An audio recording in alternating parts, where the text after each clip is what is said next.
Hello friends, आपका स्वागत है स्टडी होम सेंटर पर। तो आप लोग कैसे हो? मैं आशा करता हूँ स्वस्थ होंगे और पढ़ाई बहुत धाकर तैयारी से करेंगे। आज का जो वीडियो है क्लास 8 के लिए होगा और इस वीडियो देखने वाले हैं विषय गणित। किसका देखने वाले हैं? विषय गणित का देखने वाले हैं हम लोग। मॉडल प्रश्न पत्र जो है कब का देखने वाले हैं? 2022-23 का। कब देखो? 2022-23 का देखने वाले हैं मॉडल पेपर। जो देखो आप लोग का एग्जाम जो होने वाला है, आप लोग का मैथ साइंस सबका 8 क्लास जो एग्जाम होने वाला है 16 मार्च को आप लोग को एग्जाम होने वाला है। बिल्कुल फाइनल एग्जाम क्या होने वाला है? फाइनल एग्जाम आप लोग को होने वाला है। कब? 16 मार्च को आप लोग का बिल्कुल फाइनल एग्जाम होगा। बिल्कुल सभी सब्जेक्ट का हो जाएगा। 16 मार्च को आप लोग को एक बार में सारा खत्म हो जाएगा। एक दिन में आप लोग का सारा सब्जेक्ट का खत्म हो जाएगा। तो इसलिए आज से हम लोग को क्लास 8 का जो है बिल्कुल ऑफिशियल क्वेश्चन जो है 2000 मॉडल 2022-23 का बताने वाले हैं। देखो यहाँ से बहुत क्वेश्चन मैच करेंगे। ये नहीं बोलेंगे सब क्वेश्चन यहाँ से मैच करेगा, लेकिन यहाँ से क्या होगा? अनुभव हो जाएगा यहाँ से क्वेश्चन किस तरह पूछता है। ठीक ना? इसलिए आप लोग को 2022-23 का 2024 का मॉडल पेपर बता दिए हैं। आज देखने वाले 2023 का देखेंगे। किसका देखेंगे? 2023 का देखेंगे मॉडल पेपर। फिर 2020 का बताएंगे, 2022 का बताएंगे, 2021 का, 2019 का। इससे क्या होगा? जितना सारा पीछे तक कवर कीजिएगा आप लोग, उससे और उससे रिवीजन हो जाएगा कि किस तरह क्वेश्चन आंसर पूछता है। इसलिए हम आपके लिए बताने का प्रयास कर रहे हैं कि आप लोग को रिवीजन ज़्यादा हो जाए। ठीक ना? आप लोग का अनुभव हो जाएगा किस तरह से क्वेश्चन आप लोग पूछता है। यहाँ से बाहर कुछ नहीं जाएगा। जितना हम लोग कराएंगे 2019 तक कराने वाले हैं, जब 2003-4 साल पीछे तक जाएंगे हम लोग, और वहाँ से जितना सारा इंपॉर्टेंट क्वेश्चन इसको बताएंगे। इससे क्या होगा? अपने एग्जाम में जो आप लोग एकदम पूरा कैच कर लोगे। आप लोग एग्जाम में जो है एक भी क्वेश्चन नहीं छोड़ के आओगे। ठीक ना? इसलिए वीडियो को अंत तक देखिएगा, एक भी क्वेश्चन को स्किप मत कीजिएगा। जितना सारा क्वेश्चन है बहुत इंपॉर्टेंट होने वाला है। तो देखने वाले हैं हम लोग 2022-23 का मॉडल पेपर, जो कितना अंक का रहेगा? 50 अंक का रहेगा। कुल कितना प्रश्न दिया जाएगा? 50 प्रश्न रहेगा। समय रहेगा 1 घंटा। चलो क्वेश्चन को चलते हैं मेरे दोस्त। यदि चैनल पर यदि नया है, चैनल को सब्सक्राइब कर लीजिएगा, बेल आइकन प्रेस कर दोस्तों को शेयर करने के लिए नहीं भूलिएगा। चलो आगे देखते हैं क्वेश्चन 1 के। चलो क्वेश्चन 1 में क्या दिया हुआ है? थोड़ा मेरा आवाज़ थोड़ा क्लियर नहीं आ रहा है, थोड़ा तबीयत मेरा खराब हो गया है। इसलिए पहला क्वेश्चन में क्या दिया कि सबसे छोटी पूर्ण संख्या कौन है बताओ। तो आप लोग जानते होंगे, सब ये क्लास 6-7 पढ़ते होंगे कि सबसे छोटी पूर्ण संख्या कौन सी होती है। सबसे छोटी पूर्ण संख्या को बोलते हैं हम लोग जीरो। क्या बोलते हैं? जीरो बोलते हैं सबसे छोटी पूर्ण संख्या। तो बता कहाँ पर दिया हुआ जीरो? तो सबसे छोटी पूर्ण संख्या जो हो जाएगा उसको बोलते हैं हम लोग जीरो। क्या बोलते हैं? जीरो। यानी ऑप्शन 2 में जो दिया हुआ है बिल्कुल सही आंसर। आगे देखते क्वेश्चन दूसरा में क्या दिया हुआ है कि 5 का व्युत्क्रम क्या होगा। 2024 के मॉडल पर बताए थे 5। जब भी हम लोग व्युत्क्रम पूछेगा तो गुणात्मक प्रतिलोम पूछेगा, बात बराबर है। तो देखो 5 के बाद नीचे क्या छुपा? 1 छुपा रहता है कि नहीं? तो उससे जब भी पूछेगा व्युत्क्रम तो उसको 1 को ले जाना है ऊपर और 5 को ले आना है नीचे। बस कितना हो जाएगा? 1/5। तो इसका आंसर क्या हो जाएगा? 1/5। खोजो 1/5 कहाँ पर दिया हुआ है? ऑप्शन 4 में दिया 1/5 दिया हुआ है। इसको बोलते हैं बट्टा। ठीक ना? इसको बोलते हैं क्या बोलते हैं? इस दिया तिरछा, इसको बोलते हैं हम लोग बट्टा। यानी 1/5 इसका सही आंसर हो जाएगा। ऑप्शन नंबर 4 जो दिया हुआ है बिल्कुल सही आंसर हो जाएगा। आगे देखते हैं क्वेश्चन नंबर 3 में क्या दिया हुआ है कि 19 का वर्ग क्या होगा। यानी 19 का वर्ग क्या होगा? तो 19 का वर्ग कितना होगा? 19 × 19 कितना हो जाएगा? 361। कितना होता है? तो गुणा कीजिएगा 19 × 19 तो आप लोग कितना हो जाएगा? 361 आएगा। कितना आएगा? 361 आएगा। इसका सही आंसर क्या आ जाएगा? ऑप्शन नंबर बी में दिया हुआ है बिल्कुल सही आंसर हो जाएगा। आगे देखते हैं क्वेश्चन नंबर 4 में क्या दिया हुआ है कि 900 का कितना? 900 का वर्गमूल ज्ञात कीजिए। 900 का वर्गमूल कैसे निकालेंगे? तो आप जानते हो वर्गमूल निकालने के लिए इसका वर्गमूल कितना आएगा? तो इसका वर्गमूल जाएगा 90 आएगा। कितना आएगा? 90 × 90 कीजिएगा तो आप लोग का नहीं 90 नहीं होगा, सॉरी इसके लिए कि 900 का जो वर्गमूल जो होगा ना इसका 30 होगा। 30 सॉरी 30 × 30 कितना होगा? 90 होगा। 3 तिया 30 3 तिया कितना हो जाएगा? 9 हो जाएगा। डबल जीरो कितना होगा? 900 हो जाएगा। यानी 900 का जो वर्गमूल हो जाएगा, 900 का वर्गमूल कितना होगा? तो याद रखना 900 का वर्गमूल 30 होगा। कितना होगा? 30। 30 × 30 कितना हो जाएगा आप लोग का? 900। ऑप्शन नंबर जो 1 दिया हुआ है बिल्कुल सही दिया हुआ है। आगे देखते क्वेश्चन 5 में क्या दिया हुआ है कि 11 का घन कितना होगा। यानी 11 का वो क्या निकालना है? घन यानी क्यूब निकालना है ना। तो 11 को 3 बार गुना करो। 11 × 11 कितना होगा? देखो 11 गुना करने से कितना आएगा? 121 आएगा। फिर 121 गुना कर दो 11 से तो कितना होगा? नहीं 121 × 11 गुना करो तो 121 होगा। फिर गुना करेंगे 1 से गुना 1 1 1 फिर 2 1 कितना हो जाएगा ना? 1 3 3 1 हो जाएगा। यानी कि 1331 होगा। खोजो कहाँ पर दिया है? 1331 ऑप्शन नंबर 3 में दिया हुआ है। 1331 बिल्कुल सही आंसर हो जाए। आगे देते हैं क्वेश्चन नंबर 6 में क्या दिया हुआ है? 8/27। 8/27 का घनमूल होगा। ये क्वेश्चन आप लोग एग्जाम मिलेगा तो मिलेगा। ठीक ना? ये क्वेश्चन जो दिया आप लोग एग्जाम में मिल सकता है। ठीक ना? ये बहुत बार क्वेश्चन पूछता है एग्जाम में। 8/27 क्या निकालना है? घनमूल। तो बताओ 8 का घनमूल क्या होता है ना? 2 होता है। 2 गुना करो 3 बार तो 8 है ना आएगा। फिर 27 का घनमूल क्या होगा? 3 होगा। 3 को 3 बार गुना करने से 27 यानी 2/3 इसका सही आंसर होगा। इसको रख लीजिएगा। ठीक ना? इसका सही आंसर क्या आ जाएगा? 2/3 होगा। ऑप्शन नंबर 1 बिल्कुल सही आंसर। आगे देखते हैं क्वेश्चन नंबर 7 में क्या दिया हुआ है कि 5 का क्यूब कितना दिया? 5 का क्यूब का सही मान होगा। यानी कि 5 को कितना बार गुना करना है? 3 बार। तो गुना करो 5 को 3 बार से गुना करो तो 5 से 25 25 25 125। सही आंसर क्या हो जाएगा? 125 हो जाएगा। कितना हो जाएगा? 125 इसका सही आंसर हो जाएगा। क्वेश्चन नंबर ऑप्शन नंबर 2 बिल्कुल सही है। आगे देते हैं क्वेश्चन नंबर 8 में क्या दिया हुआ है, x का पावर 0 का मान होगा। आप जब भी पूछेगा आप लोग का पावर 0 याद रखेगा, यदि जब भी पूछेगा x का पावर 0 या तो किसी का पावर यदि 0 होगा उसका मान हमेशा कितना होता है, 1 होता है। आप लोग पूछेगा बता 100 का पावर 0 का मान कितना होगा, तो आप लोग 1 ही बोलना है, ठीक ना। यदि पूछेगा 5000 का पावर 0 तो कितना बोलना है, आप लोग 1 ही बोलना है, ठीक है। जब भी किसी का पावर 0 लग जाए उसका मान कितना होता है, हमेशा 1 होता है। कितना होता है, 1 होता है। सही आंसर क्या आ जाएगा, ऑप्शन नंबर 2 बिल्कुल सही आंसर। आगे देखते क्वेश्चन 9 में क्या दिया हुआ है, एक संख्या मेरा कितना दिया हुआ है, ए भी दिया हुआ है ना। इसका विस्तृत रूप क्या होगा, तो हम जानते हैं फर्स्ट में कितना होता है, इकाई होता है, फिर लास्ट में दहाई होता है। यानी फर्स्ट में इकाई फिर दहाई होता है कि नहीं, तो बताओ एक दहाई का मतलब 10 होगा और इकाई का मतलब 1 होगा, ठीक ना। तो इसका मतलब यहाँ पर क्या दिया हुआ ए बी, तो बी क्या है मेरा, इकाई है, प्लस ए क्या है मेरा, दहाई, तो 10 से हो जाएगा। यानी 10 से प्लस बी। आप लोग इस तरह से एग्जाम में मिलेगा तो मिलेगा, ठीक ना। आप लोग एक्स वाई दे सकते हैं, इसके एक्स वाई दे देगा, आप पूछेगा इसका विस्तृत रूप क्या होगा, तो कितना होगा, 10x प्लस वाई हो जाएगा। यानी वाई की इकाई है मेरा 10, एक्स क्या है मेरा ना दहाई, इसे 10 लगा देना है। तो सही आंसर क्या आ जाएगा इसका, 10 a प्लस बी होगा। कितना होगा, 10a प्लस बी हो जाएगा, 10a प्लस बी इसका बिल्कुल सही आंसर। आगे देखते हैं क्वेश्चन नंबर, इसका सही आंसर क्या 2 नंबर हो जाएगा ना, ऑप्शन नंबर 2।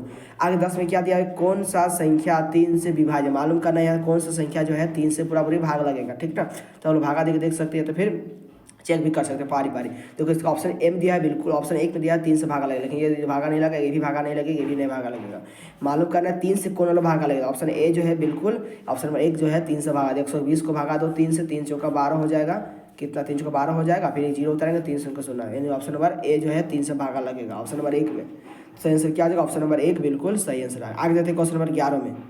क्वेश्चन 11 में क्या दिया है, निम्न में एक पदी व्यंजक है। मालूम करना है इनमें से कौन सा दिया हुआ है जो एक पदी व्यंजक है, ठीक है। जो एक पदी मतलब जिसमें एक पद लगा हुआ है, जैसे देखो यहाँ पर बता पहला में क्या दिया हुआ है, एक्स प्लस वाई मतलब कितना पद है, 2 का पद है, कोई अलग हो या ये वाला अलग है, 2 पद है, इसका आंसर नहीं होगा। देखो यहाँ पर दिया हुआ है दूसरा में 2xy मतलब टोटल मिला के एक है, इसलिए क्या होगा, एक पद बहुपद हो जाएगा। लेकिन देखो सी में जो दिया 3 में दिया हुआ है एक्स माइनस वाई दिया है, कितना दिया एक्स माइनस वाई, ये पहला ये तो एक पद अलग हो गया, ये पद अलग हो गया, 2 पद हो जाएगा। इसमें भी 2 पद है, 2 अलग पद है, 3 एक्स अलग पद है, इससे 2 पद हो जाएगा। लेकिन ऑप्शन 2 दिया हुआ है जो एक पद है, सब मिल के है ना। जब भी आप लोग को प्लस माइनस रहेगा उस समय टूट गया है ना। जैसे पूछेगा 2xy, इसको देखो इसको हम 3 पद बना सकते हैं, 2x फिर जोड़ेंगे, देखो 3 पद हो गया, मत तोड़ देना, जब भी आप प्लस में उसे तोड़ते हैं ना।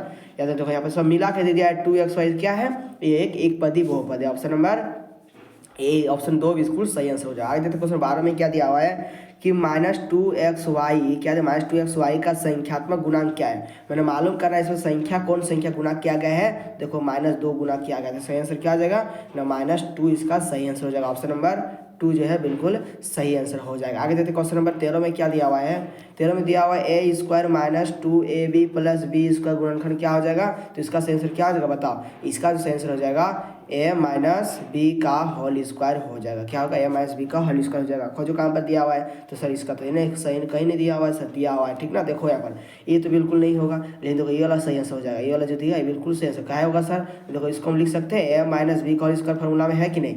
अब बताओ a माइनस बी, देखो a माइनस बी कितना बार है, 2 बार, तो इसको लिख सकते हैं a minus B into a minus B, बिल्कुल इसका 2 आंसर सही आंसर हो जाएगा। ऑप्शन नंबर 2 जो है बिल्कुल सही आंसर हो जाएगा। आगे देखते हैं क्वेश्चन नंबर 14 में क्या दिया हुआ है, एक्स स्क्वायर -9 का गुणनखंड होगा, तो इसका आंसर क्या हो जाएगा, देखो एक्स स्क्वायर -9 का गुणनखंड कितना होगा, तो बताइए एक्स स्क्वायर इसे लिख सकते हैं, तो एक फार्मूला होता है ए स्क्वायर माइनस बी का फार्मूला पर क्या होता है, ए प्लस बी इंटू ए माइनस बी फार्मूला होता है कि नहीं, क्वांटिटी होता है। तो बताइए इसमें एक्स को लिख सकते हैं, एक्स स्क्वायर -9 को क्या लिख सकते हैं, 3 का होल स्क्वायर लिख सकते हैं। देखो एक्स स्क्वायर हो जाएगा, 3 का स्क्वायर कितना होगा, 9 हो जाएगा। देखो ये फार्मूला में लग गया कि नहीं, हाँ सर लग गया। तो क्या करते हैं सर, ए प्लस बी करना है, ए माइनस बी करना है, ए का मान कितना है यहाँ पर एक्स है, फिर यहाँ पर देखो यहाँ पर क्या करते हैं प्लस लिखते हैं, तो प्लस लिखेंगे, फिर बी का मान लिखना है, बी का मान कितना है सर यहाँ पर 3 है, तो लिखेंगे 3, फिर एक बार घटा देना है, तो लिखेंगे एक्स माइनस 3। खोजो एक्स प्लस 3, एक्स माइनस 3 कहाँ दिया हुआ है, x plus 3 into x minus 3 कहाँ पर दिया हुआ है, ऑप्शन नंबर खोजो कहाँ पर दिया हुआ है, x plus 3 into x minus 3 option number 1 में दिया हुआ है, इसलिए इसका आंसर क्या है, ऑप्शन नंबर 1 इसका बिल्कुल सटिंग आंसर, ऑप्शन नंबर 1 जिसका बिल्कुल सटिंग आंसर। आगे देते क्वेश्चन नंबर 15 में क्या दिया हुआ है,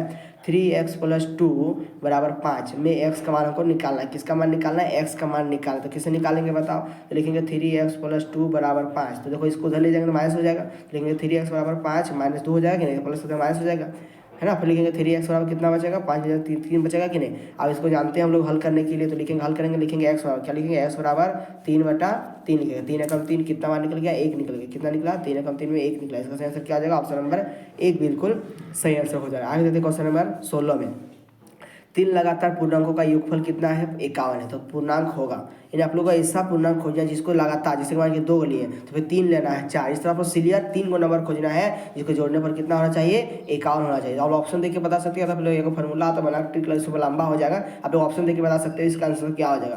देखो यहाँ पर दिया हुआ 15 16 17 15 16 17 इसको जोड़ने पर क्या 51 आएगा, ये बिल्कुल गलत है, 51 नहीं आएगा। लेकिन देखो दूसरा में क्या आएगा, दूसरा में देखो दूसरा सही है, हाँ दूसरा में आएगा। देखो यहाँ पर 16 17 18 जोड़ो तो देखो यहाँ पर 1 मिनट 16 17 18 जोड़ो, एंड जो दूसरा में दिया है 16 17 18 जोड़ो तो कितना होगा 8 7 15 15 इंदर 6 कितना हो जाएगा 21 के एक हाथ में बचेगा 2, फिर जोड़ो यहाँ पर 1 1 2 और 1 3 3 और 1 3 और इधर हाथ में कितना 2 बचा था 3 2 5 यानी 51 आ जाएगा। इसका सही आंसर क्या आ जाएगा, एंड तीनों को जोड़ने पर कितना 51 आ रहा है और तीनों लगातार पूर्णांक है 16 17 18, इसका सही आंसर क्या ऑप्शन नंबर 2 जो है बिल्कुल सही आंसर हो जाएगा। ऑप्शन नंबर 2 इसका सही आंसर हो जाएगा। आगे देखते क्वेश्चन 17 में क्या दिया हुआ है, 40 का कितना प्रतिशत 16 होगा, मतलब मालूम करना है 40 का कितना प्रतिशत, 40 का कितना मान लिए कितना प्रतिशत, मान लिए x प्रतिशत कितना होगा 16 होगा।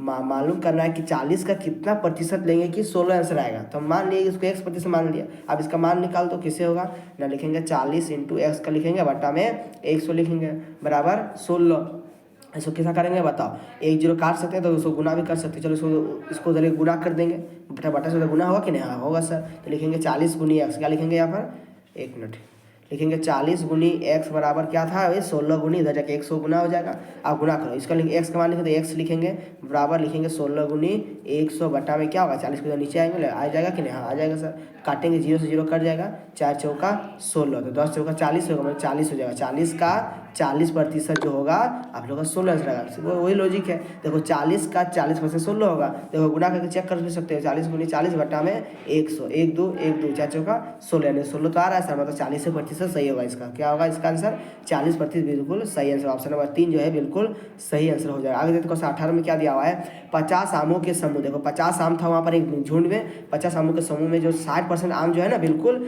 आम बिल्कुल पके हुए हैं, ठीक ना। तो बिना तो बोला कि तो पके हुए आमों की संख्या मालूम करना है, यानी पाएगा वो कुछ भी थैला वाला कुछ भी था वहाँ 50 आम था, कितना होता 50 आम था उसमें से 60% जो आम है बिल्कुल पका हुआ है ना। तो निकालना गिन के बताना वहाँ पर कितना आम पका हुआ है, परसेंट में नहीं बताना वहाँ कितना आम पका हुआ है। तो निकाल दो 50 का 60% निकाल दो, 50 गुनी 60 बटा में 100 हो जाएगा, 1 2 कर जाएगा, 5 6 30 हो जाएगा, 30 आम बिल्कुल वहाँ पर पका हुआ है, ठीक ना।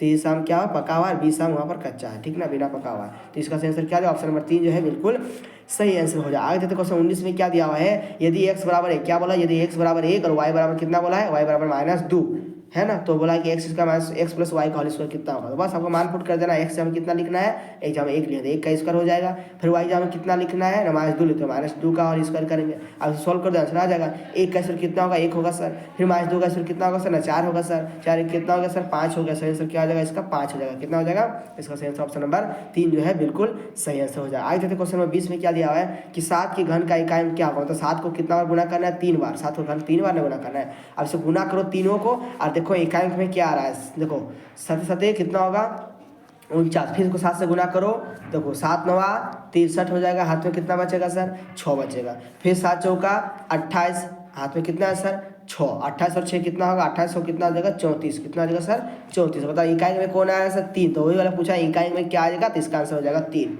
है ना। ऑप्शन नंबर जो दिया हुआ है 3 में 3 दिया हुआ है, तो इसका आंसर ऑप्शन नंबर 3 जो है बिल्कुल सही आंसर हो जाएगा। आगे देखते क्वेश्चन 21 में क्या दिया हुआ है, एक घड़ी का अंकित मूल्य कितना है सर 2000, इस पर 10% कितना बट्टा दिया जाता है, तो विक्रय मूल्य क्या होगा सर, बहुत इंपॉर्टेंट क्वेश्चन है। एक घड़ी का मूल्य देखो, घड़ी में तो लिखा हुआ है अंकित मूल्य इसका 2000 लिखा है, घड़ी था ठीक है, घड़ी में कितना लिखा हुआ है अंकित मूल्य, एक घड़ी था यहाँ पर उसकी घड़ी में लिखा हुआ है 2000 अंकित मूल्य लिखा हुआ है ना, उसे बोला कि 10% बट्टा दिया जाता है, उसमें 10% छूट दे रहा है, ठीक ना। तो हम विक्रय मूल्य निकालते, किसे निकालेंगे, तो फार्मूला होता है पहले हमको बट्टा निकालना पड़ेगा, तो 2000 का 10% कितना हो रहा है, ठीक है 10% छूट दे रहा है, तो 10% निकालेंगे तब ना, 1 0 कट जाएगा, 1 0 कट जाएगा, 200 रुपये कितना छूट दे रहा है, कितना दे रहा है 200 रुपया छूट दे रहा है, तो कितना होगा सर इसका विक्रय मूल्य कितना हो जाएगा, 2000 में से कितना घटाएंगे 200 रुपया घटाएंगे, कितना हो जाएगा सर ना 1800 रुपया हो जाएगा। सही आंसर कितना हो जाएगा, ऑप्शन नंबर 4 जो है बिल्कुल सही आंसर हो जाएगा, ऑप्शन नंबर डी। आगे देखो क्वेश्चन 22 में क्या दिया हुआ है कि 75 पैसा, एक मिनट कहते 75 पैसे का 2 रुपया से अनुपात निकाला, यानी 75 पैसा दिया हुआ है, ठीक है, फिर बोला कि 2 रुपये कितना दिया है 2 रुपये का हमको क्या निकाला है अनुपात, तो इसको 2 रुपये को पहले पैसा में चेंज करेंगे,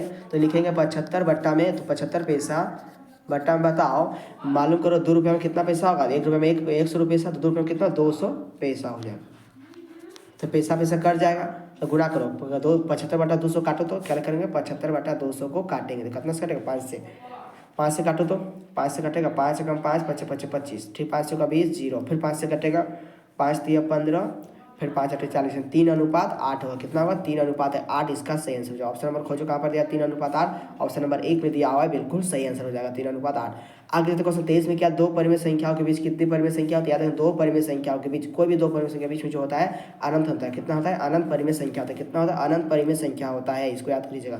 सही आंसर क्या आ जाएगा, इसका ऑप्शन नंबर जो डी दिया है ऑप्शन 4 में बिल्कुल सही आंसर हो जाएगा। आगे देखते क्वेश्चन 24 में क्या दिया हुआ है कि निम्न में कौन पाइथागोरस त्रिक है। देखो पाइथागोरस त्रिक कहने का अर्थ है कोई भी दो, इसे देखो यहाँ पर दो ऑप्शन 1 में दिया हुआ है 1, 2, 3, इसे कोई भी दोनों संख्या को स्क्वायर करो और तीनों को स्क्वायर करो और दो को संख्या जोड़ के देखो और तीसरा के बराबर आता है कि नहीं, है ना। पाइथागोरस मतलब क्या, पाइथागोरस परिमेय त्रिक उसको लागू करना है। चलो ऑप्शन 1 में देखते हैं, 1 गुना 1, 2, 3 को सबको स्क्वायर करो, सभी का स्क्वायर करो, 1 का स्क्वायर, 2 का स्क्वायर, 3 का स्क्वायर, सभी का स्क्वायर करो तो 1 का स्क्वायर कितना होगा सर, 1 होगा, 2 का स्क्वायर कितना होगा सर, 4 होगा, 3 का स्क्वायर कितना होगा सर, 3 का स्क्वायर 9 होगा। अब दो संख्या जोड़ो तो कितना इसके बराबर है, बड़ा सबसे बड़ा कौन है, 9 है, 3 9 है, तो दोनों जोड़ के देखो, दो छोटा छोटा को 9 के बराबर आता है कि नहीं, 4 1 5, 5 बराबर क्या 9 होगा, नहीं होगा, बिल्कुल नहीं आ रहा है, 9 के बराबर कहाँ आ रहा है, बिल्कुल नहीं होगा।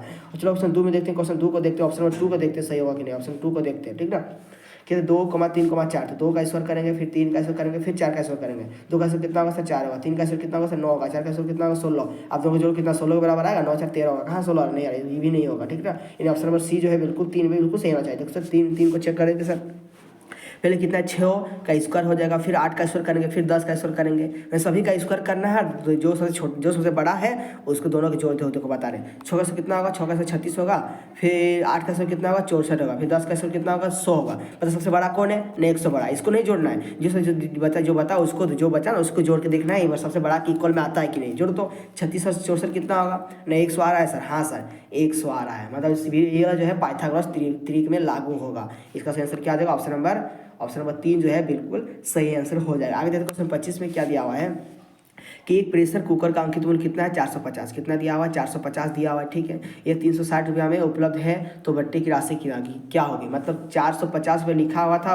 किसमें, कुकर प्रेस कुकर में, और उसका बेचा कितना में 360 रुपये में दे दिया है ना, तो लिखा हुआ था उसका प्रिंट था 450, अब लिया कितना में उसको 360 रुपये में ले लिया, तो बता उसको कितना बट्टा छूट दे दिया, यानी कितना रुपया उसको छोड़ दिया, तो घटा दो 450 में से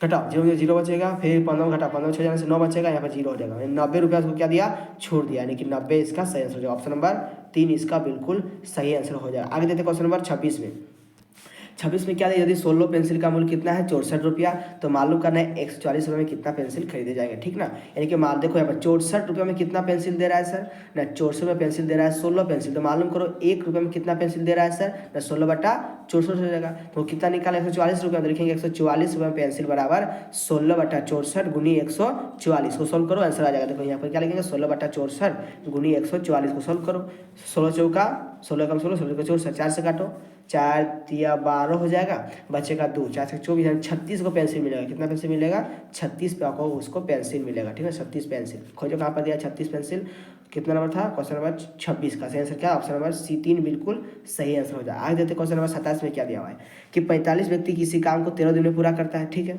तो उसी काम को 39 व्यक्ति कितने दिनों से समाप्त करेंगे। बहुत ईजी क्वेश्चन, टफ नहीं है, बस दिन में निकालना, ठीक ना। तो यहाँ ऐसा लिखेंगे, चुप देखो यहाँ पर 1 मिनट, 45 व्यक्ति जो है किसी काम को कितना दिन में पूरा करता है 13 दिन में, तो मालूम करो एक व्यक्ति इसको कितना दिन में काम पूरा करेगा ना, 13 गुनी 45 हो जाएगा, ठीक ना। और कितना व्यक्ति काम कर रहा है 39 व्यक्ति, तो 39 बराबर क्या हो जाएगा, 39 व्यक्ति बराबर कितना दिन में काम करेगा 13 गुनी 45 बटा में कर देना है 39, तो इसको काट दो 13 गुनी 45 39, 13 गुनी कितना लिखे थे 45 लिखे थे, बटा में क्या लिखे थे 39, 13 तिया 39 हो गया, अब 15 तिया 35, कितना दिन लगेगा उसको 15 दिन लगेगा, कितना दिन हो जाएगा इसका आंसर 15 दिन, इसका बिल्कुल सही आंसर हो जाएगा। आगे देते क्वेश्चन नंबर 28 में कि वर्ग के सभी बाह्य कोणों का योग कितना होता है, याद है ना, वर्ग के सभी बाह्य कोणों का योग कितना होता है, वर्ग के सभी बाह्य कोणों का योग कितना होता है, याद है 360, कितना होता है 360 डिग्री होता है। किसी भी आकृति कोई भी बहुभुज हो, यानी किसी भी आकृति कोई भी त्रिभुज समपंचभुज हो, चाहे त्रिभुज हो चाहे चतुर्भुज हो, किसी का भी हो बाह्य कोण पूछेगा आप लोग को, तो वो कितना बोलना है 360 डिग्री, कितना बोलना है 360 डिग्री। यदि पूछेगा त्रिभुज के तीनों अंतःकोणों का योग तो आपको बोलना है 180 डिग्री। यदि पूछेगा चतुर्भुज के चारों अंतःकोणों का योग तो बोलना है 360 डिग्री। लेकिन जब भी पूछेगा बाह्य कोण किसी भी आकृति हो, कोई भी आकृति हो, सभी का बोल देना है 360 डिग्री। कितना बोलना है 360 डिग्री, याद कर लीजिएगा। इसका सही आंसर कितना हो जाएगा 28 का सही आंसर क्या हो जाएगा, बाह्य कोण पूछा था, सही आंसर क्या, ऑप्शन नंबर 1 हो जाएगा बिल्कुल सही आंसर। आगे देखो क्वेश्चन 29 में क्या दिया हुआ है कि 500 रुपया का 5% वार्षिक ब्याज की दर से 2 वर्ष का साधारण ब्याज कितना होगा। बहुत इंपॉर्टेंट क्वेश्चन, साधारण ब्याज निकालना है। मतलब साधारण ब्याज क्या होता है, एसआई होता है, साधारण ब्याज क्या होता है, पी गुनी आर गुनी टी बट्टा में 100 होता है कि नहीं सर, हाँ सर होता है सर। अब पी मतलब क्या सर, मूलधन, मूलधन कितना दिया 500। फिर बोला आर मतलब क्या सर, दर, आर दर कितना दिया सर ना 5% दिया हुआ है। टी कितना दिया, टी मैंने समय, समय कितना 2%, इसको निकाल दो, मान फुट कर दो, तो लिखेंगे पी गुनी पी का मान कितना है 500, पी गुनी आर, आर का कितना दिया है 5, पी गुनी आर गुनी टी, टी होता है टी का मान कितना 2 बट्टा में 100 होता है कि नहीं, 125 500 खत्म, 5 25 25 दूना 50, सही आंसर क्या आ जाएगा इसका 50 रुपया आया। एसआई निकल जाएगा, कितना निकला एसआई मतलब साधारण ब्याज कितना निकला 50 रुपया, इसका सही आंसर हो जाएगा है ना।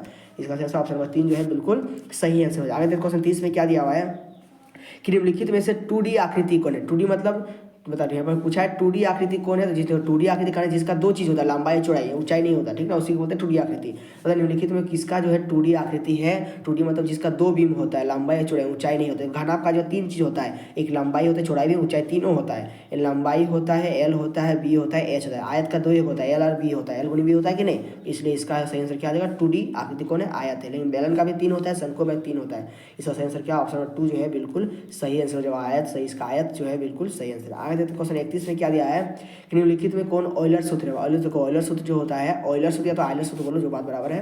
तो फॉर्मूला क्या होता है, एफ प्लस भी, क्या होता है एफ प्लस भी बराबर ई प्लस 2 होता है। क्या होता है एफ प्लस भी बराबर ई प्लस 2। एक और फॉर्मूला होता है एफ प्ललस भी, यदि हम लोग ई को इधर लाएंगे तो क्या हो जाएगा, इधर माइनस ई हो जाएगा बराबर 2, कितना बराबर 2। दो में तक दो में कौन दिया हुआ है, देखो दो में तो कोई को दिया होगा, देखो ऊपर वाला दिया हुआ है, ऊपर देखो ये दिया, ये वाला इसको दिया हुआ है, कहाँ पर दिया हुआ है सर, ऑप्शन नंबर 1 में दिया हुआ है सर, यानी एफ प्लस भी बराबर ई प्लस 2 दिया हुआ है। इसको आंसर क्या है ऑप्शन नंबर 1 जो है, इसका आंसर नंबर 1 जो है बिल्कुल सही आंसर हो जाएगा। आगे देखते क्वेश्चन 32 में क्या दिया हुआ है कि एक समचतुर्भुज का क्षेत्रफल ज्ञात कीजिए जिसके विकर्ण की लंबाई क्रमशः कितना दिया है 24 सेंटीमीटर और 10 सेंटीमीटर दिया हुआ है। कितना दिया हुआ है 24 और 10। तो बताओ यह क्या पूछा है, समचतुर्भुज निकालना है समचतुर्भुज का क्षेत्रफल। फार्मूला क्या होता है सर इसका क्षेत्रफल का फार्मूला, तो ये होता है 1/2 गुनी पहला विकर्ण गुनी दूसरा विकर्ण। क्या होता है पहला विकर्ण गुनी दूसरा विकर्ण होता है। तो पहला विकर्ण कितना दिया है 24, तो 24 लिखेंगे, और दूसरा विकर्ण कितना 10, तो 10 लिख देंगे, काटो 2 से कट जाएगा, 12 2 24, हाँ सर। अब 12 120 हो जाएगा, 120 सेंटीमीटर स्क्वायर इसका सही आंसर होगा। 120 खोजो कहाँ पर दिया 120 सेंटीमीटर स्क्वायर, ऑप्शन नंबर 4 में दिया हुआ 120 सेंटीमीटर स्क्वायर, बिल्कुल सही आंसर हो जाएगा। आगे देखते क्वेश्चन 33 में क्या दिया हुआ है, यदि किसी समचतुर्भुज के समांतर भुजाएं क्रमशः कितना दिया है 6 सेंटीमीटर, 8 सेंटीमीटर तथा ऊंचाई कितना दिया है 5 सेंटीमीटर, तो हमको क्या निकालना है समचतुर्भुज का क्षेत्रफल ज्ञात करना है। तो इसका फार्मूला क्या होता है सर 1/2 गुनी समांतर भुजाओं का योग, है ना, समांतर भुजाओं का योग गुनी ऊंचाई। ये भी क्या है मेरा सर, ये भी जो है समांतर भुजाओं का योग, मतलब समांतर भुजा का जोड़ देना है फिर गुना कर देना है, गुना को ऊंचाई को। तो लिखेंगे 1/2 गुनी समांतर संपूर्ण खोजो समांतर भुजा कौन कौन है, तो 6 cm समांतर भुजा और 8 cm दोनों समांतर, दोनों को जोड़ेंगे तो जोड़ने पर कितना आएगा सर 6 और 8 कितना 14 हो जाएगा, लिख दिया 14 गुनी एच का मान कितना है सर 5, तो 5 लिख दिए, दूसरे से 14 कट जाएगा, तो 7 बचे 35 हो जाएगा, कितना हो जाएगा इसका सही आंसर 35 सेंटीमीटर स्क्वायर, इसका सही आंसर हो जाएगा। खोजो कहाँ पर दिया 35, ऑप्शन नंबर 1 में दिया हुआ है इसका सही आंसर, तो सही आंसर क्या होगा 35 सेंटीमीटर स्क्वायर हो जाएगा। आगे देखते हैं क्वेश्चन 34 में क्या देगा, घन का कुल पृष्ठ क्षेत्रफल क्या होता है, याद रखना घन का जो फार्मूला होता है, घन का कुल पृष्ठ क्षेत्रफल क्या होता है, तो याद रखना 6L स्क्वायर। क्या होता है 6L स्क्वायर। यदि पूछेगा संपूर्ण पूछेगा तो भी बोलना है 6L स्क्वायर, यदि पूछेगा वक्र तो उसका होता है 4L स्क्वायर, यदि पूछेगा आयतन तो बोलना है LQ। क्या होता है LQ बोलो चाहे LQ बोलो, बात बराबर है। तो इसका सही आंसर क्या जाएगा 6L स्क्वायर, इसका सही आंसर हो जाएगा। ऑप्शन नंबर 2 जो है बिल्कुल सही आंसर हो जाएगा, 6L स्क्वायर घन का पृष्ठ क्षेत्रफल है, कुल पृष्ठ क्षेत्रफल, ठीक ना। आगे देखते क्वेश्चन 35 में क्या दिया हुआ है, एक बेलन की त्रिज्या दिया है 14 सेंटीमीटर तथा ऊंचाई दिया हुआ है 10 सेंटीमीटर। तो बेलन का क्या निकालना है सर ना, वक्र पृष्ठ क्षेत्रफल हमको निकालना है। तो बेलन का क्या निकालना है, वक्र पृष्ठ क्षेत्रफल निकालना है। तो बताओ यहाँ पर आर दिया हुआ है, त्रिज्या मैंने आर कितना दिया हुआ है 14 सेंटीमीटर और एच मैंने ऊंचाई दिया हुआ है 10 सेंटीमीटर। निकालना क्या है सर बेलन का वक्र पृष्ठ क्षेत्रफल। फार्मूला क्या होता है 2πr/h होता है ना, याद रखना बेलन का वक्र पृष्ठ क्षेत्रफल फार्मूला क्या होता है 2πr/h, इसमें आर और एच का मान बैठा दो आंसर आ जाएगा, ठीक ना। लिखेंगे 2 गुनी 22/7, पाई का मान 22/7 होता है कि नहीं। अब आर पूछा है 2 गुनी पाई 2πr होता है, आर का मान कितना दिया सर 14 सेंटीमीटर, गुना एच होता है, एच कितना है 10, तो काटो 7 दूना 14 कट गया, अब गुना कर 2 दूना 22 दूना 44 हो गया, 44 दूना 88, 88 दा है कितना होगा 488 दा है ना, तो 880 इसका सही आंसर हो जाएगा। खोजो 880 कहाँ दिया हुआ है सर ना, ऑप्शन नंबर 3 में दिया हुआ है 880, ऑप्शन नंबर इसका 3 जो है बिल्कुल सही आंसर हो जाएगा 880। आगे देखते क्वेश्चन 36 में क्या दिया हुआ है यदि घन की एक भुजा 8 सेंटीमीटर और घन का आयतन ज्ञात कीजिए। मतलब मालूम करना है। देखो घन की भुजा दिया हुआ है, घन की भुजा कितना दिया हुआ है सर ना, कितना दिया हुआ है 8 सेंटीमीटर दिया। तो घन का आयतन कितना होता है, सभी बोले तो भुजा क्यू होता है, यानी ए क्यू बोलो चाहे एल क्यू बोलो, तो घन का आयतन क्या होता है, भुजा क्यूब होता है। कितना होता है, भुजा क्यू। तो भुजा कितना दिया 8, तो लिखेंगे 8 cm का क्यूब। तो 8 को 8 से गुना करेंगे, फिर और एक बार 8 से गुना कर, 3 बार गुना करें, 8 8 64, फिर 4 से गुना करो 8 से, अरे 8 8 8 64 होगा, फिर और एक बार 8 से गुना कर दो, 8 चौका 32 हो जाएगा, हाथ में कितना बचेगा सर 3, फिर 8 छः 48, 48 और 3 कितना होगा, 48 और 3 कितना हो जाएगा बताओ, 48 49 50 51 हो जाएगा, यानी 512 इसका सही आंसर हो जाएगा। 512 सेंटीमीटर क्या हो जाएगा, क्यूब हो जाएगा, 3 हो जाएगा, ठीक ना, क्यूब हो जाएगा, 5 सेंटीमीटर क्यूब हो जाएगा। ऑप्शन खोजो कहाँ पर दिया हुआ है, ऑप्शन नंबर 2 में दिया हुआ है, ठीक ना, इसका 2 आंसर सही हो जाएगा। आगे देखते क्वेश्चन 37 में क्या दिया हुआ है, यदि बेलन की त्रिज्या और ऊंचाई क्रमशः 7 सेंटीमीटर 10 सेंटीमीटर है, बेलन का आयतन ज्ञात कीजिए। यानी बेलन की त्रिज्या कितना दिया, आर मेरा दिया हुआ है 7 सेंटीमीटर और एच मेरा कितना दिया हुआ है सर 10 सेंटीमीटर। देखो क्या निकालना है, बेलन का आयतन, बेलन का आयतन फॉर्मूला क्या होता है सर ना, पाई आर स्क्वायर एच होता है। क्या होता है, पाई आर स्क्वायर, तो लिखेंगे पाई आर स्क्वायर एच। पाई का मान कितना 22/7 हो गया, गुना देंगे, आर का वैल्यू कितना है, आर का वैल्यू 7 दिया हुआ है, आप स्क्वायर है तो 2 बार गुना करेंगे 7 7, फिर गुना एच मेरा कितना है 10, तो एच की कितना लिखेंगे 10, काटेंगे 7 से 7 का 7 कट जाएगा, ठीक है। अब गुना करो, 7 से 7 कट गया, अब गुना करो, 22 7 कितना होगा सर 154 होता है, फिर गुना कर दो 10 से कितना होगा, तो 1540 होगा। खोजो कहाँ पर दिया हुआ 1540 सेंटीमीटर क्यूब हो जाएगा, आयतन निकाल रहे हैं, तो इसका आंसर कहाँ पर दिया, ऑप्शन नंबर 1 जो है बिल्कुल सही आंसर, ऑप्शन नंबर 1 में दिया हुआ है, ठीक ना। आगे देखते क्वेश्चन नंबर 38 में क्या दिया हुआ है, घनाभ का आयतन ज्ञात कीजिए। यदि घनाभ की लंबाई चौड़ाई ऊंचाई कितना दिया हुआ है, 6 मीटर 3 मीटर 2 मीटर। घनाभ का आयतन कैसे निकालेंगे सर, घनाभ का आयतन फॉर्मूला क्या होता है, एल गुनी बी गुनी एच होता है कि नहीं सर, लंबाई गुनी चौड़ाई गुनी ऊंचाई होता है कि नहीं। तो लंबाई कितना है सर 6 मीटर, 6 मीटर गुनी चौड़ाई कितना है सर ना 3 मीटर, ऊंचाई कितना है सर 2 मीटर, गुना करो सबको, 6 8 8 36 मीटर क्यूब। आयतन निकाले, जब भी आयतन निकाले ऊपर में 3 लगेगा, ठीक है ना। तो खोजो कहाँ 36 दिया हुआ है, ऑप्शन नंबर 2 में दिया हुआ है ना, ऑप्शन नंबर 2 जो है बिल्कुल सही आंसर हो जाएगा। आगे देखो 39 में क्या दिया है, घन की कुल पृष्ठ, देखो घन में कुल कितने किनारे होते हैं, देखो घन होता है, ठीक है। ये पूछा है कि घन में कुल कितने किनारे, अगर हमारा घन है तो बता घन में कुल कितने किनारा, किनारा मतलब कितना भुजा होता है। देखो एक भुजा हो गया, एक 2 भुजा, एक वाला 3 भुजा, एक वाला 4 भुजा, फिर डंडल सब 4 5 6 7 8 और नीचे वाला 9 1 10 11 12, यानी कितना होता है भुजा 12 होता है, यानी किनारा कितना हो गया सर 12 होता है। याद रखना 12 कहाँ पर दिया, ऑप्शन नंबर 3 में दिया है 12, इसका सही आंसर क्या है, ऑप्शन नंबर 3 जो है बिल्कुल सही आंसर हो जाएगा। आगे देखते हैं क्वेश्चन नंबर 4 में, क्वेश्चन नंबर 40 में क्या दिया हुआ है कि 4 का मिलान चिन्ह होगा। चलो 4 को बताओ किस तरह से लिख सकते हैं हम लोग। देखो 1 का मिलान चिन्ह होता है 1 को 1, 2 का होता है 2 को 2 का आकार, 3 का होता है 3 को, और 4 का होता है 4 को नहीं बोलो, 4 का 4 एक होता है, ठीक है। रोमन से कभी पूछेगा तो 4 का होता है आई भी, ठीक है ना, रोमन से क्या नहीं पूछा, इसका पूरा मिलान चिन्ह। तो 4 का होता है क्या 1 2 3 4, लेकिन 5 का क्या होता है सर, इसको देखो 1 2 3 4, इसको काट देना है सर, 5 हो गया। अब पूछेगा 6 का तो किस तरह होगा 1 2 3 4, इधर 5 हो गया और एक 6 खींच देना है बस। तो कब पूछा है 4 का क्या होगा, 4 टन में कितना होगा, 4 का 4 हो जाएगा। तो सही आंसर क्या, ऑप्शन नंबर 1 जो है बिल्कुल सही आंसर हो जाएगा। एक भी क्वेश्चन को मिस कीजिएगा मत मेरे दोस्त, सभी क्वेश्चन को देख लेना, सभी क्वेश्चन इंपॉर्टेंट है, यहाँ से बहुत क्वेश्चन आप लोग का मैच हो जाएगा, ठीक है ना। क्वेश्चन 41 में क्या दिया है कि वर्ग अंतराल 30 से 40 का वर्ग चिन्ह क्या होगा, बहुत इंपॉर्टेंट क्वेश्चन है। देखो 30 से 40 दिया है वर्ग अंतर, इसमें क्या निकालना है वर्ग चिन्ह। तो वर्ग चिन्ह कैसे निकालते हैं सर, बहुत ईजी है। देखो 30 से 40 पूछा है, दोनों को जोड़ के 2 से भगा दे दो, है ना। देखो दोनों जो 40 जो उल्टा जोड़ना है, देखो उल्टा जोड़ दोनों किसे जोड़ आवाज बराबर, लेकिन फार्मूला जो होता है उस सीमा प्लस निम्न सीमा बट्टा 2 होता है। इसको फार्मूला कैसे बोले तो 40 + 30 होगा बट्टा में 2 होगा, कितना होगा 40 30 कितना 70 बट्टा 2, 25 कटेगा 25 2 70, यानी कितना आ गया सर 35 हो गया, है ना। तो सही आंसर क्या आ जाएगा 35। जब भी आप लोग पूछेगा वर्ग चिन्ह क्या निकालने पूछेगा, वर्ग चिन्ह पूछेगा, जिसका निकालने का पूछेगा वर्ग चिन्ह, तो बहुत ईजी है। वर्ग चिन्ह कैसे निकालते हैं ना, दोनों देखो मुझे तो पूछेगा 10 से 20 का हम वर्ग चिन्ह निकालते, इसका सही आंसर क्या आ जाएगा। तो देखो सर जोड़ो 10 + 20 कितना होगा, अब बट्टा 2 से भगा दे, 10 और 20 कितना होगा 30 हो जाएगा, बट्टा में 2 2 15 30 हो जाएगा, या मुझे कितने जोड़ो बात बराबर है ना। तो इसका आप लोग इस तरह से बनाते हैं, ठीक ना वर्ग चिन्ह। अब देखो क्वेश्चन 43 में क्या दिया हुआ है कि आंकड़े के सबसे बड़े एवं सबसे छोटे प्रेक्षणों के अंतर को क्या बोलते हैं। बहुत इंपॉर्टेंट क्वेश्चन मेरे दोस्त, सबसे बड़े एवं सबसे छोटे प्रेक्षणों के अंतर को क्या बोलते हैं, उसको याद रखना। सबसे बड़े और सबसे छोटे प्रेक्षण को बोलते हैं परिसर, क्या बोलते हैं उसको परिसर बोलते हैं, क्या बोलते हैं उसको परिसर बोलते हैं, याद रखना है ना। उसको क्या बोलते हैं सर, उसको बोलते हैं परिसर। परिसर में देखो परिसर बराबर फार्मूला क्या होता है, उच्च सीमा माइनस निम्न सीमा, क्या होता है उच्च सीमा माइनस निम्न सीमा होता है। तो सब उच्च सीमा मतलब क्या हुआ सबसे बड़ा हुआ, और निम्न सीमा मतलब सबसे छोटा हुआ। इसी तरह ये बहुत ईजी है। तो सही आंसर क्या आ जाएगा, इसका सही आंसर ऑप्शन नंबर डी है, बिल्कुल सही आंसर। आगे देखते हैं क्वेश्चन 44 में क्या दिया हुआ है कि वृत्त आलेख का दूसरा नाम क्या है। देखो वृत्त आलेख जो होता है उसका दूसरा नाम क्या बोलते हैं, उसको हम लोग बोलते हैं पाई चार्ट बोलते हैं, उसको क्या बोलते हैं पाई चार्ट के नाम से उसको हम लोग जानते हैं। किसको, वृत्त आलेख का दूसरा नाम क्या बोलते हैं, उसको बोलते हैं पाई चार्ट। ऑप्शन नंबर 2 में दिया हुआ है, ऑप्शन नंबर 2 में दिया हुआ है पाई चार्ट, इसका आंसर ऑप्शन नंबर 2 है, बिल्कुल सही आंसर हो जाएगा। आगे देखते क्वेश्चन 45 में क्या दिया हुआ है कि देखो दो सिक्के को एक साथ उछालने से हमें कुल कितना परिणाम प्राप्त होगा। दो सिक्का लगा हुआ है, ठीक है, दोनों सिक्कों को एक साथ उछाल जा रहा है, तो हम बोला कि कुल कितना परिणाम होगा, मालूम करा कुल कितना परिणाम प्राप्त होगा। देखो कितना परिणाम प्राप्त होगा, देखो दो सिक्कों को एक साथ उछाल रहा है, ठीक है, देखो दो सिक्का जब उछालेंगे एक साथ तो बताओ दोनों में क्या क्या आ सकता है। मालूम चला कि दोनों में हेड हरा गया, क्या होगा, दोनों में एक बार हेड हरा जाएगा, आ सकता है कि दोनों में एक बार पता चला कि दोनों उछाले तो दोनों में क्या आ गया, हेड हेड आ गया।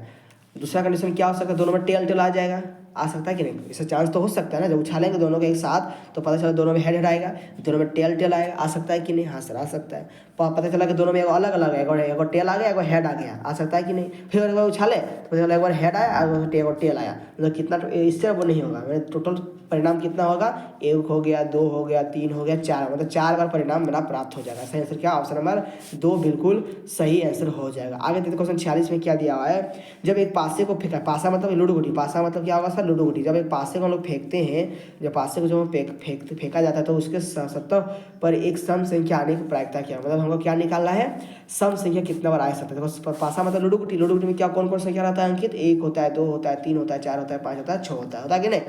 तो मालूम को इसमें सम संख्या कौन कौन है, 2 सम संख्या है, 4 भी सम संख्या है, 6 भी सम संख्या है, ठीक ना, तो 6 भी क्या है मेरा सम संख्या है, ठीक ना। तो देखो सम संख्या मतलब कितना बार आ सकता है, 1 2 3 गो, मतलब 3 गो सम संख्या आने की प्रायिकता संभव, तीनों में कोई आएगा, 3 गो में कोई भी आ सकता है, 3 गो सम संख्या है और टोटल मेरा संख्या कितना है, टोटल 6 गो, टोटल कितना है, 6 गो संख्या है। तो इसको काटो, 6 एकम 6, 6 दूना 3 एकम 3, 3 6, यानी 1/2 इसका प्रायिकता हो जाएगा, क्या हो जाएगा, 1/2 इसका बिल्कुल सही आंसर हो जाएगा, ऑप्शन नंबर 3 इसका सही आंसर हो जाएगा, ठीक ना। आगे देखते क्वेश्चन नंबर कितना है, आगे जो दिया हुआ है इस बहुत एक भी क्वेश्चन को मिस कीजिएगा मत मेरे दोस्त, यहाँ से क्वेश्चन इंपॉर्टेंट है, यहाँ से एक भी क्वेश्चन बाहर नहीं जाएगा। आप लोग 2019 तक कवर कराएंगे, 2019 तक का मॉडल पेपर बहुत इंपॉर्टेंट, 2019 तक आप लोग कवर करा देंगे। पिछले से चैनल को सब्सक्राइब कर लीजिएगा, अपने दोस्तों को शेयर कर दीजिएगा। क्वेश्चन देखो 47 में क्या दिया हुआ है, एक थैले में से 4 नीली और 2 हरी और एवं 5 काली गेंद है। थैले के अंदर बिना देखे हुए एक गेंद निकाली जाती है, तो इसकी क्या प्रायिकता है कि निकाली गई गेंद पीली होगा। वाह गजब बात है। एक थैला है, देखो बहुत ईजी है, देखो इसका आंसर क्या होगा, देखो बहुत ईजी क्वेश्चन है। एक थैला, ठीक है, एक थैला में कितना है, 4 गो, कितना है, 4 गो मेरा नीली गेंद, नीली मतलब ब्लू गेंद, फिर 2 क्या है मेरा, 2 हरा गेंद है, ठीक है, फिर 5 क्या है सर ना, 5 काला गेंद है। अब देखो बिना देखे थैला से निकाल रहा है, अब एक गेंद निकाल रहा है, तो पूछ रहा है कि इसमें तक एक देखो बिना देखे एक थैला से एक निकाला गेंद। अब पूछा इसकी क्या प्रायिकता होगा, निकाली गेंद पीला होगा, पीला तो गेंद है तो कहाँ से, पीला तो एक भी नहीं है, तो प्रायिकता क्या आ जाएगा, जिसका प्रायिकता देखो जिसका संभव नहीं है उसका प्रायिकता क्या होता है, 0 होता है ना। तो ये तो असंभव की बात है, असंभव की बात है कि नहीं, तो पीला गेंद है कहाँ से निकालेगा पीला गेंद, तो असंभव घटना की प्रायिकता क्या होती है, 0 होती है। तो सही आंसर क्या है, ऑप्शन नंबर 1 बिल्कुल सही आंसर हो जाएगा। आगे देखते क्वेश्चन 48 में क्या दिया हुआ है कि मूल बिंदु का निर्देशांक कितना होता है, मूल बिंदु का निर्देशांक जो होता है ये बीच में रहता है तो 0,0 होता है। इसका देखो मूल बिंदु का निर्देशांक जो होता है 0,0 होता है। ये क्वेश्चन आप लोग का एग्जाम में मिल सकता है, बहुत वेरी इंपॉर्टेंट है मेरे दोस्त, इसको अच्छा से कवर कर लीजिएगा, ये याद कर लीजिएगा। मूल बिंदु निर्देशांक जो होता है कितना, 0,0 होता है, आगे याद रखना। आगे देखते क्वेश्चन 49 में क्या दिया हुआ है कि बिंदु -3, क्या दे -3, -4 का किस चतुर्थांश में होगा। देखो चतुर्थांश किस तरह होगा, देखो यहाँ पर डायग्राम बनाते हैं, इस तरह होता है, यह प्रथम चतुर्थांश, यह दूसरा, ये देखो प्रथम हुआ, ये दूसरा हुआ, ये तीसरा हुआ और ये चौथा हुआ, ठीक ना। चलो इसको मान लिया 1 है या 2 है या 3 है या 4 है, -1 इस तरह होता है कि नहीं। तो देखो इसको डायग्राम किस तरह होगा, यहाँ पर पूछा है -3 को -4, देखो -3 x, -3 क्या है, x का मान है, -4 किसका मान है ना, y का मान है। तो x का मान होगा तो -3 कहाँ पर होगा, -3 इधर ही होगा, और -4 कहाँ होगा, -4 इधर होगा। बताइए इसका डायग्राम इस तरह बनेगा कि डायग्राम इस तरह बनेगा। तो डायग्राम कौन चतुर्थांश बनेगा, पहला, ये दूसरा और ये तीसरा बना, मैंने कहाँ बना, तृतीय चतुर्थांश बना। इसका आंसर क्या आ जाएगा, ऑप्शन नंबर 3 इसका बिल्कुल सही आंसर हो जाएगा, ठीक है। आगे देखते क्वेश्चन बिंदु 50 में क्या है, लास्ट क्वेश्चन अंतिम क्वेश्चन है। बिंदु एज दिया हुआ है 2, -5 दिया हुआ है, में कोटि का मान पूछा है, किसका मान पूछा है, कोटि का मान। देखो कोटि और एक होता है भुज, क्या होता है, कोटि और भुज, एक होता है भुज और एक होता है कोटि, याद रखना। जितना x का मान है उसको बोलते हैं लोग भुज, और जितना y का मान है उसको बोलते हैं हम लोग कोटि, ठीक है। तो बता इसमें मालूम करो कोटि का क्या पूछा है, कोटि यानी कि y का मान पूछ दिया। यदि आपने पूछेगा 1,2 में इसका बता भुज क्या है, कोटि क्या है, तो पता ये वाला x का मान है कि नहीं, फर्स्ट में x का मान होता है, लास्ट में y का मान होता है। तो x का मान को हम लोग क्या बोलते हैं, भुज। तो x एक मेरा क्या है, भुज है, और वो 2 क्या है मेरा, कोटि है, क्या है, कोटि, कोटि में से लास्ट में रहता है, ठीक ना। तो ये निर्देशांक क्या दिया, तो आप लोग आंसर बोल सकते हो। ए में क्या 2, -5 दिया हुआ है, ठीक है। तो ये क्या है, भुज का मान है यानी x है, ये क्या है y यानी यानी कि कोटि का मान है। कोटि का मान कितना है, -5 है, तो आप टिक लगा दीजिए, -5 बैक हो गया थोड़ा सा, रुकिए 1 मिनट। तो सही आंसर क्या आ जाएगा, इसका सही आंसर हो जाएगा ऑप्शन नंबर जो 2 दिया है, बिल्कुल सही आंसर हो जाएगा। तो लव यू दोस्तों, thank you. Vande Mataram. Next में लाएंगे हम लोग 2022 का। Thank you.